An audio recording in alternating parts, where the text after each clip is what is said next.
పాపాల భైరవుడు రాష్ట్రాన్ని కొల్లగొట్టి ఫామ్ హౌస్ లో రెస్ట్ తీసుకుంటున్నాడని విమర్శించారు సీఎం రేవంత్ రెడ్డి. కేసీఆర్ చేసిన పాపాలకు ఏడాదికే 1,53,000 కోట్లు చెల్లించుకున్నామని, ఇది పాపాల పుట్టలాగా పెరుగుతూనే ఉంటుందని చెప్పారు.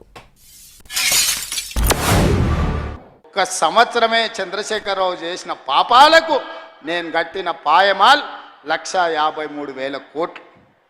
ఇది పాపాల పుట్టలాగా పెరిగిపోతుంది. ఆలోచన చేయండి మిత్రులారా. పాపాల భైరవుడు రాష్ట్రాన్ని మొత్తాన్ని కొల్లగొట్టేసి ఈరోజు పోయి ఫామ్ హౌస్లో రెస్ట్ తీసుకుంటూ వాళ్ళ వంది మాగదులను పంపించి మమ్మల్ని తిట్టిస్తున్నారు. ఇది ఈరోజు తెలంగాణ రాష్ట్రంలో ఉన్న పరిస్థితి. అప్పులు చేసి పప్పుకూడు వండదలుచుకోలేదని అన్నారు సీఎం రేవంత్ రెడ్డి. అప్పు ఎప్పటికైనా ముప్పే అంటున్నారు రేవంత్ రెడ్డి. తండ్రి కొడుకులు అంటారు అప్పులుంటే బయటికి చెప్తారా, మళ్ళీ అప్పు ఎట్లా పుడుతుందని.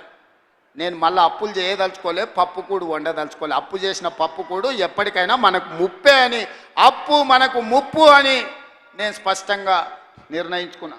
అందుకే కూడ తీసుకొని తెలంగాణ రాష్ట్ర ఆదాయం పెంచుకొని ఆదాయాన్ని పెంచాలి, పేదలకి పంచాలి అన్న ఆలోచనతోని రాష్ట్ర ప్రభుత్వాన్ని ముందుకు నడిపించదలుచుకున్నాం.